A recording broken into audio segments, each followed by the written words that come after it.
সামনের দিকে চইলাম মধ্যপাড়া। কোন জায়গাতে? চইলাম মধ্যপাড়া, বাজারটা জাস্ট পারিয়া একটা গাড়ির সাথে একটা বাইক পালসার 220 খুব মারাত্মক অ্যাক্সিডেন্ট হয়েছে।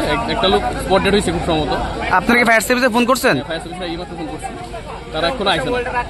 কতক্ষণ হয়েছে ফোন করছেন? যে হয়ে গেছে প্রায় 10-12 মিনিটের মতো হয়ে গেছে। কতক্ষণ ইনজুরি হয়েছে? কতজন ইনজুরি হয়েছে? প্রায় একজন মনে হয় স্পট ডেড আর 2জন ইনজিওর্ড, খুব ঠান্ডার ইনজিওর্ড। এইমাত্র ফায়ার সার্ভিস আইসে।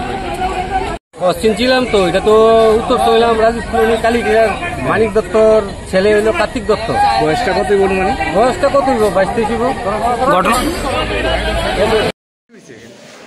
চরিলাম বাজারে গেছে, একটা অ্যাক্সিডেন্ট হয়েছে, বাইক আর মারুতি। আমরা 3জন পেশেন্ট আছি, সদম চক্রবর্তী একজন, সন্দীপন চক্রবর্তী একজন আর লোকেশ শাহ একজন। তাদের বাড়ি কোনখানে জানা গেছে? তার বাড়ি জানা গেছে উদয়পুর। আপনারা কি বিশালগড়? আমরা বিশ্রাম পেয়েছি।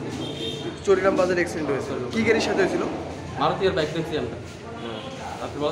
কেমন ইনজিউরি হয়েছে? একজন তো স্পট ডেডই বলে, আমরা ঠিক কইতে পারতাম না, এটা হসপিটালে কইতে পারতাম। নাম কি যে এমন অবস্থা হয়েছে স্পট ডেড? না এটা আমরা কইতে পারতাম, আমরা আনছি না রয়েছে বিশাল ভাটি আনবো। তারা কি সবাই কি গাড়িতে আসছিল? বাইকটা আসতো আর মারুতি আসতো। আপনারা এটা জানেন না? এটা কোনখানে নিয়েছেন? এটা বিশালগড় হসপিটাল।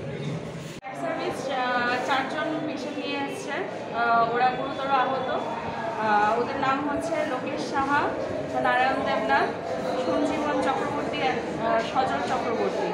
আর একজন নিহত হয়েছে, ওর নাম হচ্ছে কার্তিক দত্ত, 23 ইয়ার্স, চরিলামের বাড়ি।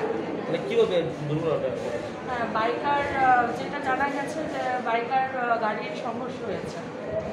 হ্যাঁ, রেফার করা হয়েছে জিবিতে, এইচএমসি ট্রমা সেন্টার।